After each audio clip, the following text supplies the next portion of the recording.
Welcome, everyone, to episode 46 of the RDH Sports Podcast. I'm your host, Chad. Joined alongside me is my brother, Tanner. How's it hanging, dude? It's going well. It's going well. It got colder out for some reason. It's spring. I don't really understand it, but I'm ready for the warm weather to be here. It's not, and it's just coming back in full force. Went to work yesterday, and it just hit me like a literal gust of wind. Almost fell over, and now we're back here enjoying the heating the heating element of, Mm. of my home. So pretty good. If that's the most exciting news, then I think I'm doing pretty well. There you go. And we'll hit more sports talk today because we got exciting stuff on the board. We on deck today. We got two NCAA tight end prospect profiles, and I released the top 10 NFL draft prospects. That's going to be going live on our site on rdhsports.net shortly. It'll be on all of our social media channels next week at some point. But talking to NFL draft, and then lastly, Tanner's corner three segment. So the first part of this episode is going to be me talking a lot of draft. So if you don't like my voice, just go ahead and fast forward about halfway through. Then Tanner's going to be there, and he's going to be hitting his corner three segment. Um, but right now we're going to jump into NCAA prospect profiles. The first prospect profile I want to hit on today, we're hitting tight ends. So we're hitting two tight ends. That's it. This is going to be a shorter episode today. The two tight ends we're going to hit today, we got Jatavian Sanders, the tight end out of Texas. Classification is going to be a junior. Draft projection is going to be a late second for me to early third round. Draft grade, though, I have him as an early to mid second round. This is a great tight end. I'll say that right now. I watched the Big 12 championship game, many other games with him, but wide open touchdowns in the Big 12 championship game. One of the best tight ends in college football, in my opinion. Great speed at the position and solid catching ability. Only 2 years of play in under 10 touchdowns in college. But opposing NFL GMs were going to be drafting this player based on potential, and also not to mention a little nugget that Brad gave me was that this player didn't always play tight end.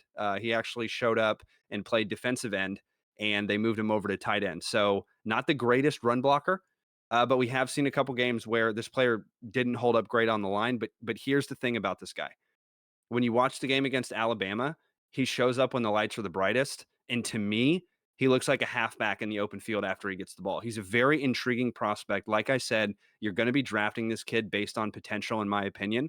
But I think he's going to test well at the combine, and I think he has the potential to shoot up draft boards. Like I said, right now, late second round, but he could fall in early to the second round. The the tight end profile here, we've been getting asked for it. And I wanted to save it because this is really the last offensive prospect profiles we're going to do. We're going to start to jump to the defensive side, but this is the best tight end prospect in this class by far. Brock Bowers, the tight end out of Georgia. Classification is going to be a junior. Draft projection is an early first round. Draft grade is an early first round. This kid is a mix between Gronkowski and Evan Ingram. Rare hands, especially at the tight end position. Extremely long strides and outruns defensive backs with ease. This player can be not only a Pro Bowl tight end, but an all pro tight end if he continues at this pace when he steps into the NFL. I watched the Auburn game, and Bowers had 8 receptions for 157 yards, a touchdown, and everyone knew the ball was going to him, and he still got the ball. You can't teach that. This player is a top 10 lock in the NFL draft and has been the best tight end in college football for the last 2 years. This is a special player, and you'll be seeing him on Sundays many, many times. So, those are the two tight end prospect profiles we did today. Tanner, I know that you've gotten your chance to see Brock Bowers play. What do you think about when I said that he's a kind of a mix between Gronkowski and Evan Ingram? Do you kind of see it? Yeah, yeah. I think you see that physicality with Gronkowski. Although um, I think he kind of has that finesse with him as well, right? He's not just one of those guys that's just going to go up and beat you up. I mean, he will. He's a big guy, but he's also like you said, he's got athleticism, and he's going to outrun you, and he's going to you know juke you and do all these other kind of stuff. Like he's a lot of things in one, in a tight end, and that's kind of where the NFL is moving now. Is just kind of these switchblades when it comes to tight ends. These guys that can go out and block, run block, pass block. go out and catch a pass, go back in the backfield. Like they can do pretty much anything that you want them to do on offense except throw the ball. Maybe we'll get there in a couple years. You never know. But like, yeah, this kid, he's just a complete package, in a Georgia team that was, absolutely riddled with guys who left after previous years going to the draft.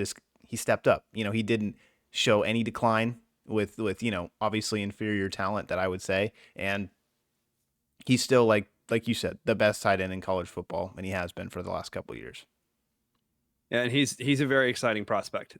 This is a guy, like I said, mixed between Gronkowski and Evan Ingram. Mm-hmm. He is an absolute, and like I said, top 10 lock. I think he's going to be the first tight end off the board. I would be very surprised if another tight end even goes into the first round. Maybe at the very end of the first round with Jatavian, but I'm not 100% sure there. I give him a second round grade in my opinion, even a little bit of a third round grade there, but it's going to be a heck of a year in terms of NFL drafting. We're getting real close. It's almost March today.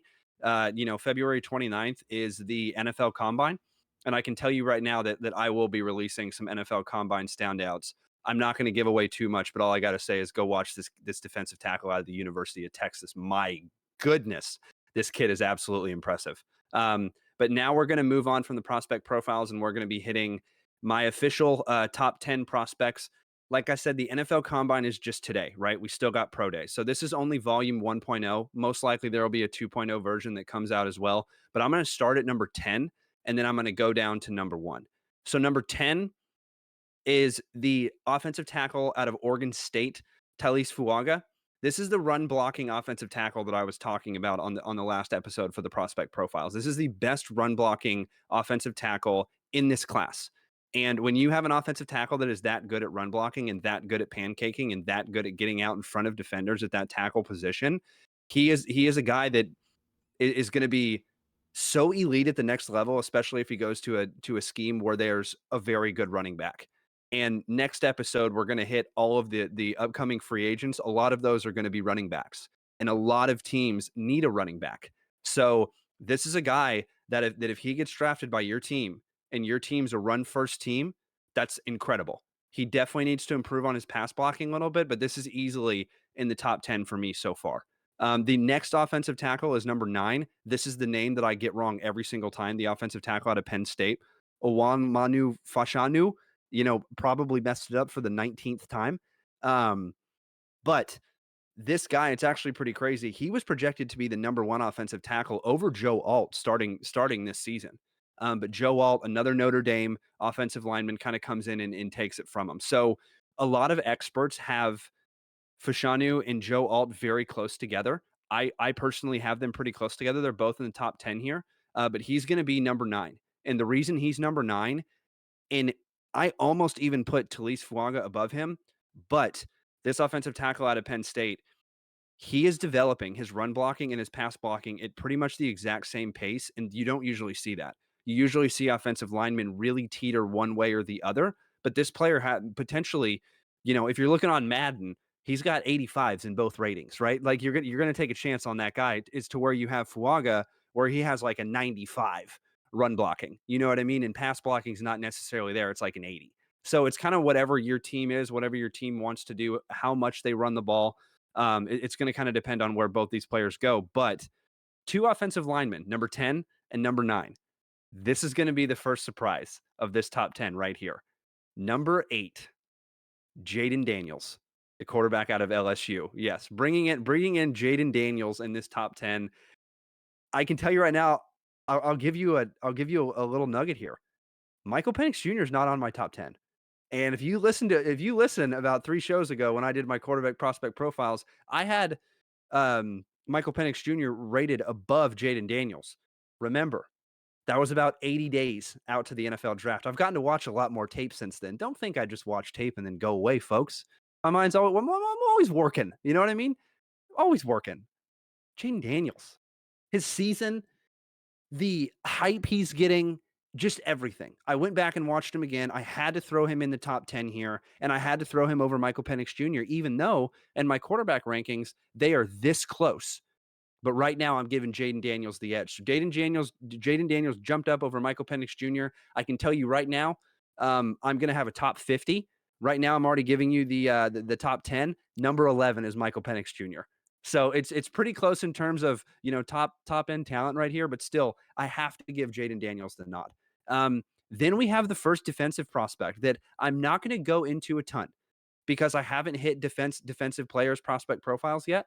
So I'm going to save this for future episodes. But Terrion Arnold, the cornerback out of Alabama, he's number 7 on my board. It's really hard to not have a guy. I really wanted to not have a defensive player in my top 10 because I've never had that in ever, like not even close. Usually I have 2 or 3, at least a defensive end in here, but I don't. This is the only defensive player that I have in the top 10. So the cornerback out of Alabama, Terrion Arnold. There's another cornerback that's out of Iowa. There's another cornerback that's out of Illinois. They've getting a lot of steam right now. So I'm not sure which corner is going to really go first right now because once again, we have the combine, we have the pro days, and when you're a corner, if you run a 4.5 40 as opposed to a 4.4 40, that's a big difference. That's a big difference because you got to keep up with these real speedy wide receivers, and you better hope like heck a running back doesn't go in a wheel route or something like that with Christian McCaffrey, right?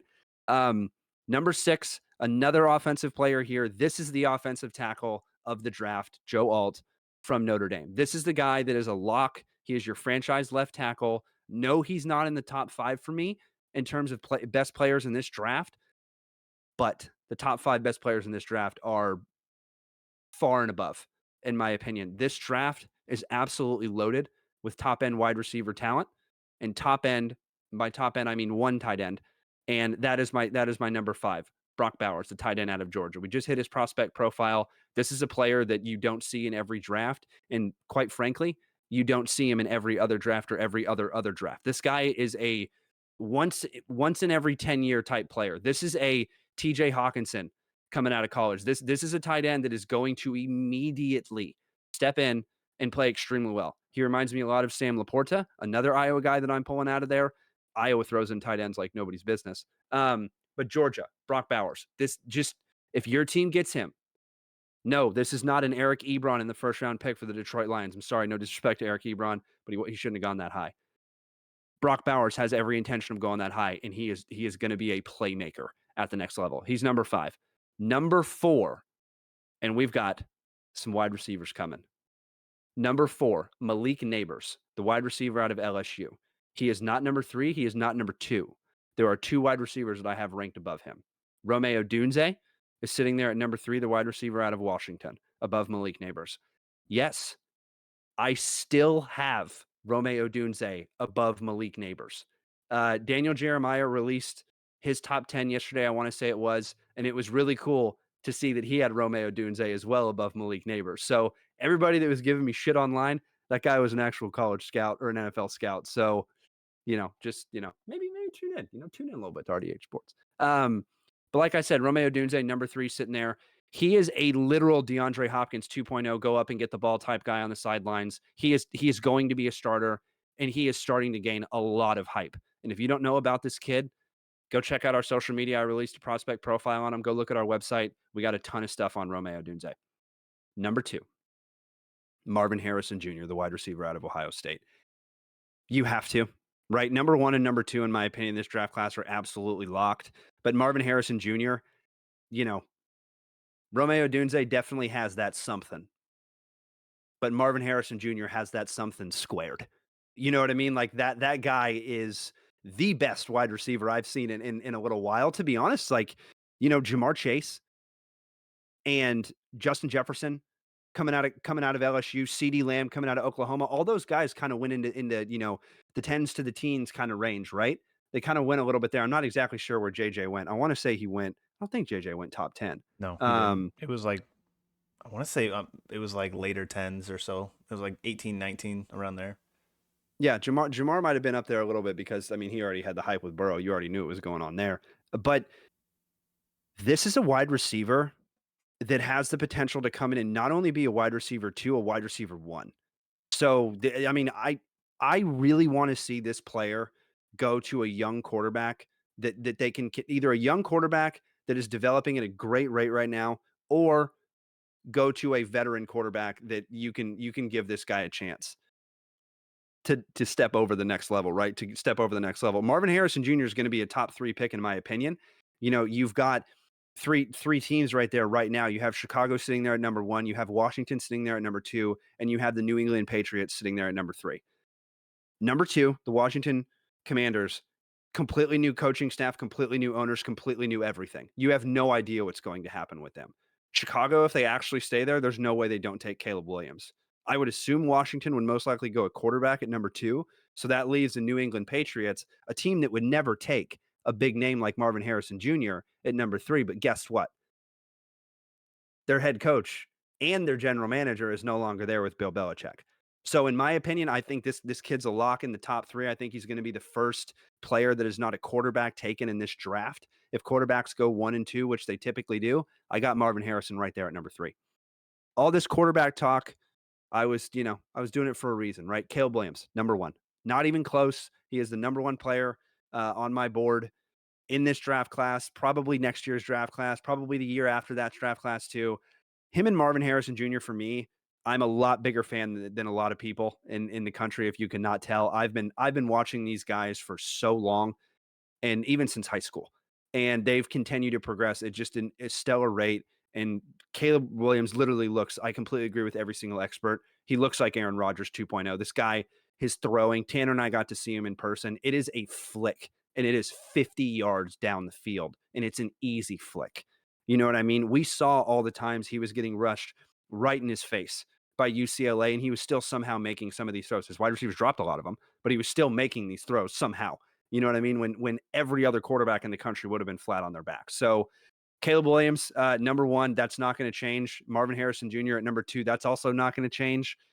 Romeo Odunze sitting there at number 3, that's not going to change. But I can tell you right now, in version 2.0, 4 through 10 are not a lock, but 1 through 3 are a lock on this list.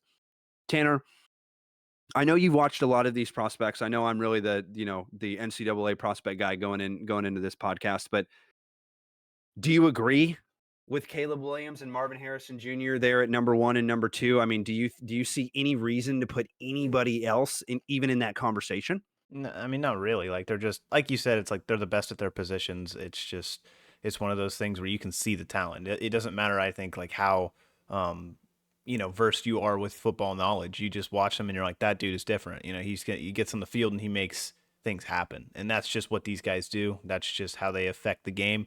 And I don't think I don't think anyone would put anyone over them. You know what I mean? But I do like the Jaden Daniels nod. I like that. I know you and Drake May and Michael Penix don't have great histories together, but I love throwing them in there.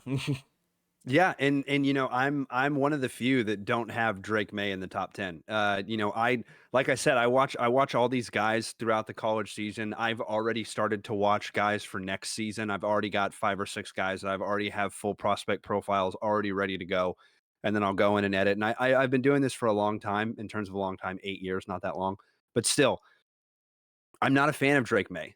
Like you just said, I'm not a fan of Drake May, the quarterback out of North Carolina.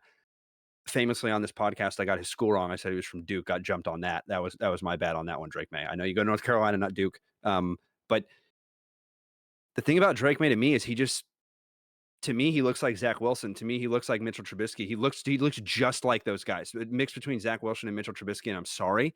That's just not who I'm going to go for is my next franchise quarterback. I could be wrong, of course, right? Like this is all projecting. This is all, these guys haven't got drafted yet, right? Like we still got a couple months till the NFL draft. They haven't even gotten drafted yet. These are 22, 23, 24-year-old kids.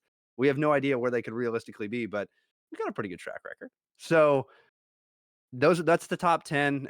Yeah, you nailed it. The Jaden Daniels nod. I mean, just looking at his season again, it's like the new NCAA game's coming out, and I don't even think I could do that in the new NCAA game on rookie with Jaden Daniels with how good he had of a season. So you got it. I had to give him the nod. You know what I mean? And like I said, Michael Penix Jr. It's been a like a love hate, kind of like love relationship, and it turned back into hate, which I wouldn't even say hate. You know what I mean? He's just not in the top 10. He's number 11 on my board. But yeah, so that's all the NFL draft talk for this episode.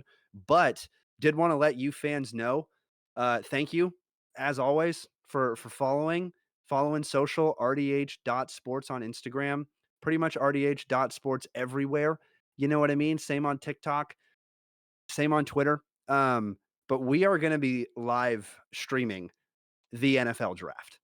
RDH Sports is going to be live streaming the NFL draft. We are going to have the draft picks underneath in real time because we've got a great engineer behind the scenes over here with Tanner. So if you want to watch the NFL draft and not have to pay for it, go to YouTube, type in RDH Sports, and we're going to have every live pick of the first round and talking about all these picks, all these players. You guys can be in chat, ask us about all these players. We can't wait. So we're going to be doing that in April for the NFL draft, and we'll see you there. Tanner, enough football talk for this episode. It's time for a little bit of basketball talk. Let's go to Tanner's corner three. It's time for the corner three. It's I like to bring an an NBA team, here every week. Just talk about them. Just highlight them, see what they're doing well, see what they're not doing well. And this week, I have picked the Oklahoma City Thunder to talk about.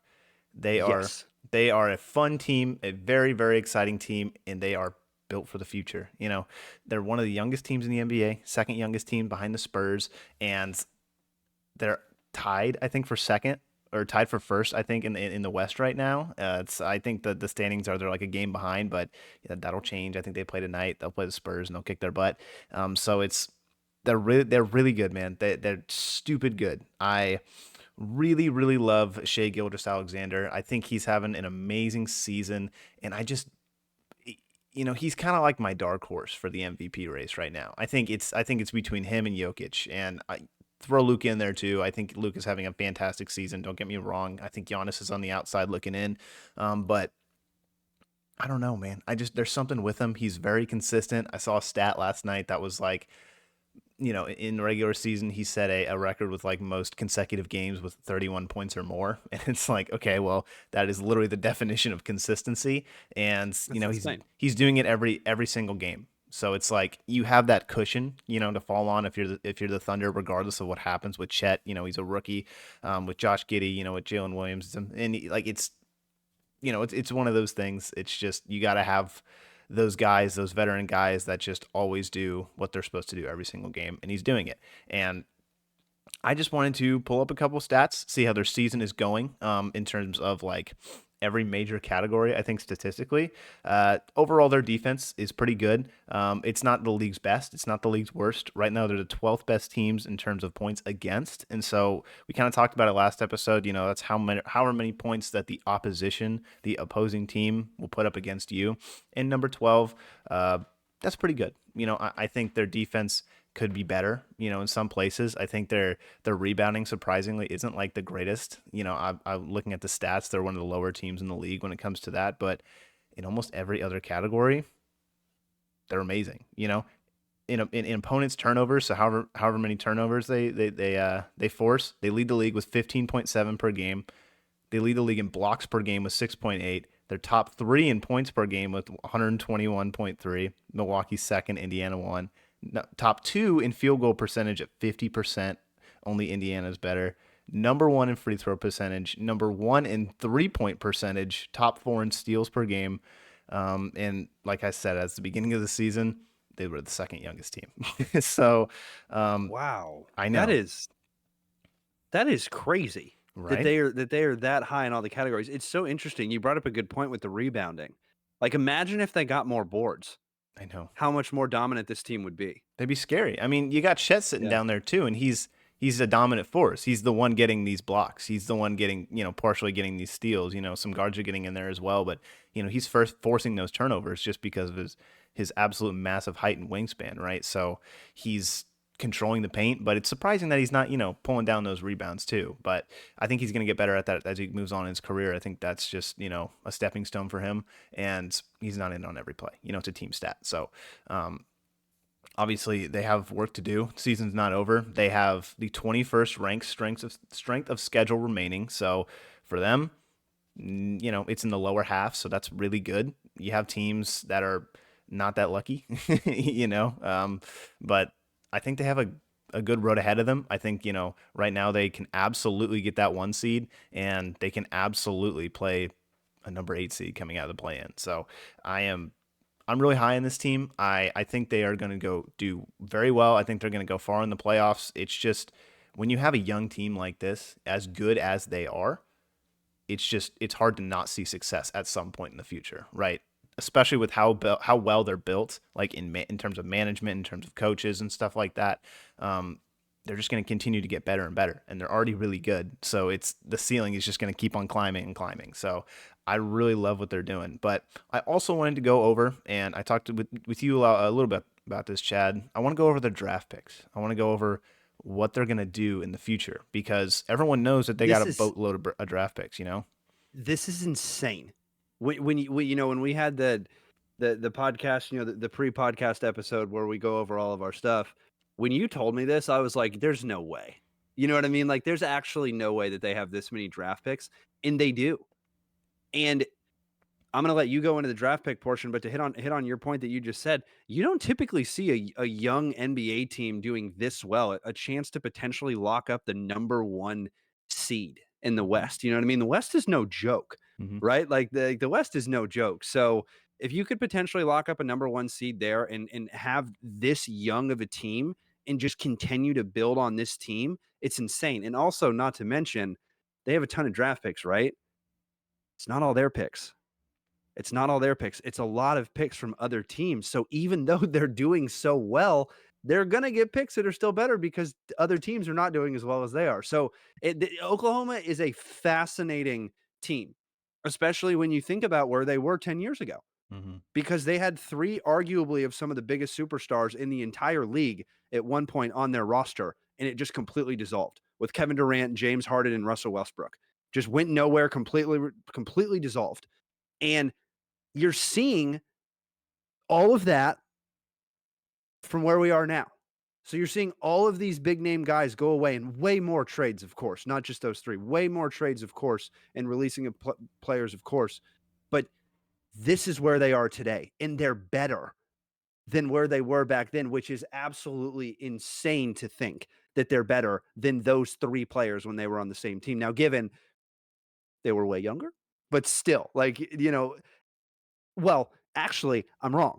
They're not way younger, because the Oklahoma City Thunder are so young right now, but that was just the early portion of their careers, right? With those legends of the game now. So yeah, keep going on draft picks. Oklahoma City is a team that I didn't think that I'd be a fan of, but man, it's going to be fun to watch them in the coming years. Yeah, I think it's good that you mentioned that too. With that Russell Westbrook, KD and James Harden roster, it was obviously disgusting. You look back on it, it's like, that's good. And the thing is, they used those players and they traded away those players to get draft picks, and they're still benefiting from that. In fact, I'm only going to go over the next 2 years of draft picks that they have, because if I did all of them, we'd be here all day. But these next 2 years, they have pretty much everything that you're going to see in terms of, like, what they have: protections, unprotected picks, swaps, and stuff like that. And if you're not familiar with the NBA draft and like, how picks and stuff like that works with trading, it's a lot different than the NFL. It is different. There's a lot of like little nuances and contractual agreements that you make between teams and between picks. So for sure, you have like lottery protected, not lottery protected, top 5, top 10. Like, there's so many different. Yeah. Unprotected. I'm very bad at 2K. I didn't know that when I started playing 2K years ago. I was like, why is everybody giving me these first round picks? Oh, that's why. So it's a learning curve in terms of trading for NBA. And if you don't know, I will explain it. So in 2024, and I'll explain them as I go. OKC has 4 potential first round picks, but realistically they have 2, because they have to trade away 2. 1 to the Indiana Pacers, and then 1 to the I think it's the Dallas Mavericks. Yeah, it's the Mavericks. And the Mavericks get their second least favorable pick, and the Indiana Pacers get their least favorable pick. So essentially what that means is they have 4 first-round picks.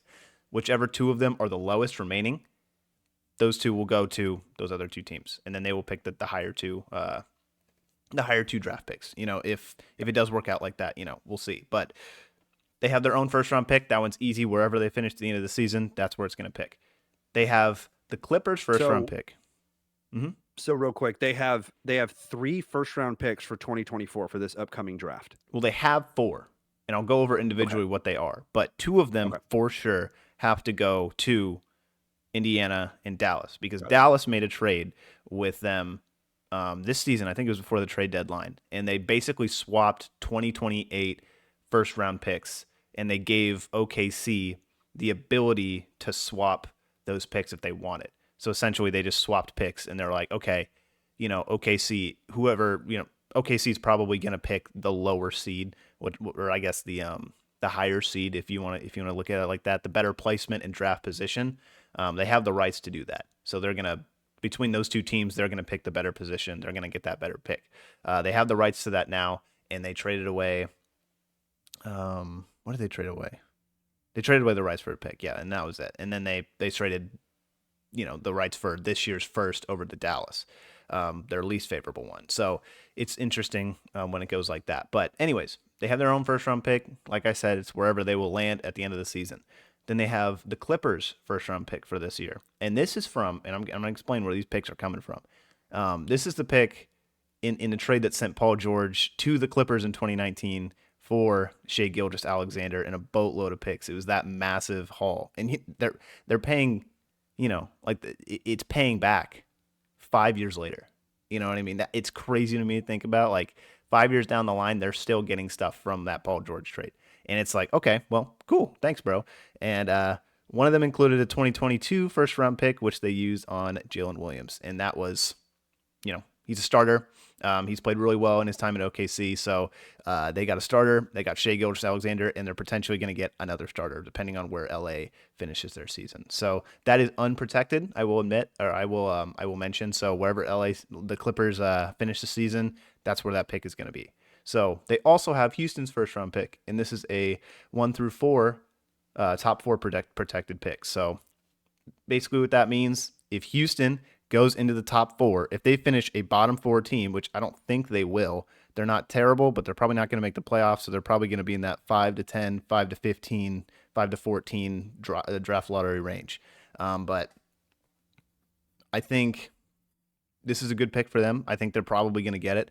If they don't, if Houston does somehow manage to bomb the rest of the season and make it into the top 4, then I think it goes to the next season. I think it's just a first round pick for the next season. And I think it's like I don't know what the protections are on it. I didn't look at that, but it'll just go over to the next season. So the 2025 first round pick for them, top 4 protected probably.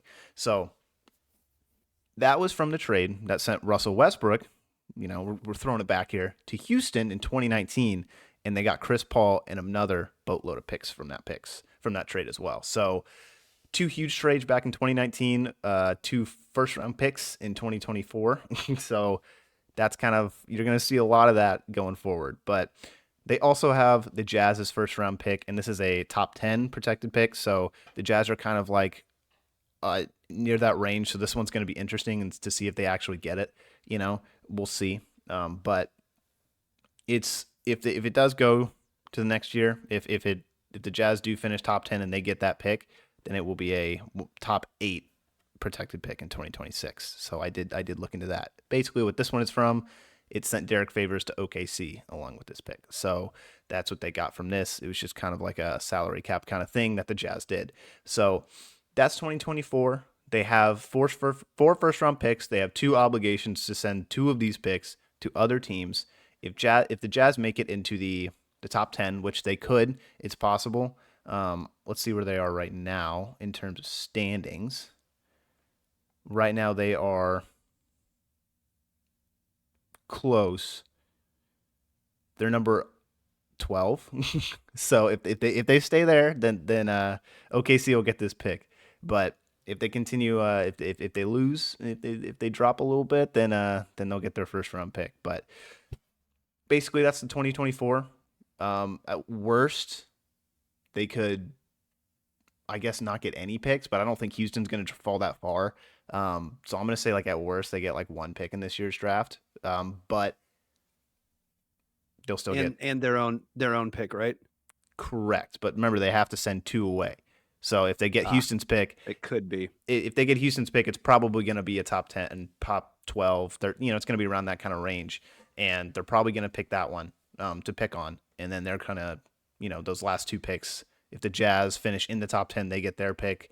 And OKC then only has 3. And then they have to send their own pick, which is probably going to be pretty high, and the LA Clippers pick, which is also probably going to be pretty high since they're both in the playoffs right now.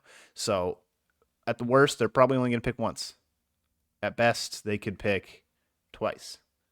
So pretty good, pretty good.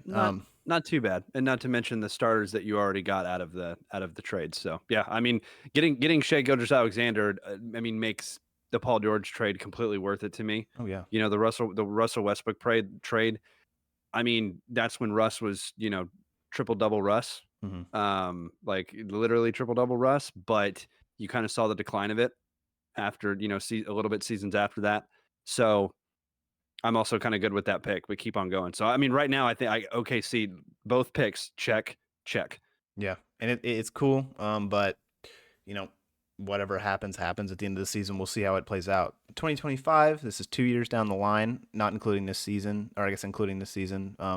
They have their own first round pick again. You know, that's not going to change. They also have, and this is a very strange one. They have a Houston or an LA Clippers first round pick. And it's weird because it's a swap pick with Houston, and that pick is a top 10 protected pick from the Russell Westbrook trade, or they can go with an unprotected trade from the Clippers from that Paul George trade. So it's weird. It's kind of like one of those like either or things that they can do. And it's just like whatever. It basically comes from a trade that Houston made with like Brooklyn and like Cleveland and like that, like a 4-team trade that has like a bunch of weird rules that go along with it. Yeah. So like if Houston ends up getting that trade, then they'll trade it over to Brooklyn, or if they end up getting that pick, then they'll trade it over to Brooklyn, and then OKC's not going to trade it, swap their picks with them. But if they don't get in the top 10, then they're just going to pick the better one. So it's kind of strange in that way, but they have that second pick, and if Houston doesn't make the top 10 realistically, either they'll go with that, or if they do make the top 10, they'll probably go with the Clippers pick from that Paul George trade. So they're probably going to get that one. The next one is a Miami first round pick, and this is a top 14 protected pick. So that's the entire draft lottery. So if you don't make the playoffs, if Miami specifically doesn't make the playoffs in 2025, then Miami will get this pick. So I don't know. You know, that's kind of a gamble. I like that, though. I think it's fun. This one is from the KZ Okpala trade back in 2022. This becomes a 2026 unprotected if it's conveyed. Basically, that means, you know, if it happens. So if Miami goes if they don't make the playoffs that season, then it becomes a 2026 unprotected. And that's good because if Miami doesn't make it, they get that pick, and then you get a pick wherever Miami picks after that. So that's really good for them. They also have another first round pick. Right now, this is 4 in 2026. It's from Philadelphia. This is a top 6 protected pick. And I don't project Philadelphia to be that bad in 2 years, considering they had, you know, the most recent MVP. So I don't think that this one's going to go through for Philadelphia, but if it does, they don't get this pick. It's a top, like I said, it's top 6 protected. This is from back in 2020. This is like the Danny Green trade when he went to the 76ers, and the Al Horford trade when he came to OKC and stuff like that. So this is from a while ago again, and you know they're using this in 2025, so about 5 years later, which is kind of crazy again. And then we get into their second round picks. We haven't had a bunch so far, but they do have second round picks. I promise it's not all firsts, but still really good prospects down in the second round. That's the last round in the NBA draft. It's not like the NFL draft with 7. It has only 2, and it has 60 picks between those guys. So it's not a lot of room for being picked if you're in the college game, but still a lot of talent in that second round. And this is a Memphis or Boston pick. They can pick either one. And this is they get the most favorable one, I'm pretty sure. This is from a pick that sent Al Horford to Boston. And then they got this pick in 2021 first in return, which they used on, I'm not really sure. I think it was a guy that they inevitably traded away. So it wasn't a crazy big pick, but they still got a first round out of it. And you know, Al Horford's pretty good. So they got a lot of good capital out of that. And then they have an Atlanta Hawks second round pick. This is protected 31 through 40, so like basically a top 10 in the second round. And this is from the trade that sent Vit Krejci to Atlanta. So very cool. Very cool. They have 2 second round picks in 2025, 4 in 2025 first round picks, and then potentially 1 or 2 first round picks in this year's draft. So they're set up for the future. Absolutely towards 2026, 27, 28, 29. They still have multiple first round picks. It's a lot of the same kind of stuff. It's just a lot from like Houston and a lot of picks from like the Clippers and stuff like that, because they're still paying for those picks. You know, they're still getting the benefits of those trades, which is insane to think about.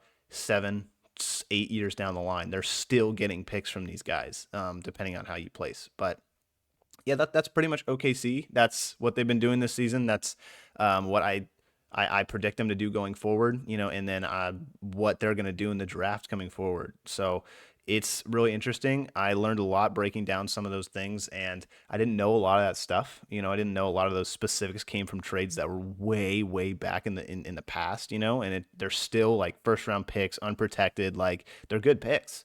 They're really good picks, and they still have them. They're ready to go, and they still have a ton more. It's like that's like the tip of the iceberg. Like, they have way more picks, but we'd be here all day if I sat here and went over all of them. Yeah, and I mean, you said it best. That the NBA is a little bit more complicated in terms of actual trades and everything. And you just reviewed the 2024 draft, the 2025 draft, and like you said, you haven't even scratched the surface, Mm-hmm. right? You haven't even scratched the surface. I know that there was I think a tweet or a picture on Instagram that went viral a while ago when it showed actually like when it actually counted up the number of picks that they had in the next couple of years, and they weren't even saying all the other picks that they had. So this Mm-hmm. is a young team that's a fun team to watch. And when you have a guy like Shea, he's getting to the point of being like he's gonna, he made the All-Star like the All-Star game. Like he's getting to the point where he is going to be like he is that guy in OKC. You know what I mean? Like that's his team. I understand Chet comes in. I get all that, but like Gilgeous-Alexander, like that guy's nasty. Like that guy's absolutely nasty. He's a dog, and he's 100% like going to be in OKC for a long time. They already have Chet. They already have some of the other guys you mentioned as well. Who knows who's actually going to be there in the next couple of years because of how many draft picks they have and how much capital they have that they could actually trade Mm-hmm. to go get another guy that they actually want to. So there's a lot of options there in the NBA, and we hit a lot of NFL draft talk on this show. So Tanner threw in a little bit of NBA draft talk as well. And down the road, I'll definitely throw in some NHL prospect profiles as well. There's some really exciting prospects coming up to the NHL draft. I actually played hockey for 20 plus years, so I'm a little bit smarter there. In terms of that, that's one of my sports that I've actually. I mean, I played every sport, but that's when I played at a decently high level. But it's so fun to project how these guys are going to play. But at the end of the day, you are just projecting about how these guys are going to play. You Mm-hmm. know what I mean? Like you have these guys that come out of college that are top 10 locks, and they're just in the league. They're not there in 4 years. So it's always exciting to project these prospects, and it's always really exciting. And the reason we do it on the show is because Tanner and I follow these guys. Me specifically, I'm following these hockey players when they're playing juniors. And then when they're, if they get enough to play for their country, or if they get the chance to play for their country, I'm watching World Juniors as well. And then I'm actually watching them when they actually go into the collegiate game too. And then the NFL, you're watching all the way up from freaking high school, Max Preps. Shout out Max Preps. It's like the best high school site ever if you want to know about these high school prospects. They have so much good stuff there. Watching them there, then watching college and watching NFL. So we watch a lot of sports on this, and we're going to keep giving you some knowledge throughout the season. But this is going to be a little bit shorter episode today, folks. We're going to go ahead and wrap it up. But Tanner, any more sports talk? Or are we good to end this thing? You know, Spurs still suck, and it's not getting any better. But hey, they could get a bottom 3 pick, and they could potentially get another number 1 overall. But I'm not. I'm just hoping for at least top 3, top 4. But they still suck, and they're probably going to lose tonight to the team we just talked about. So tune into that. Watch the Spurs. Watch Wemby. He's insane, and we'll see you next time, folks. See ya.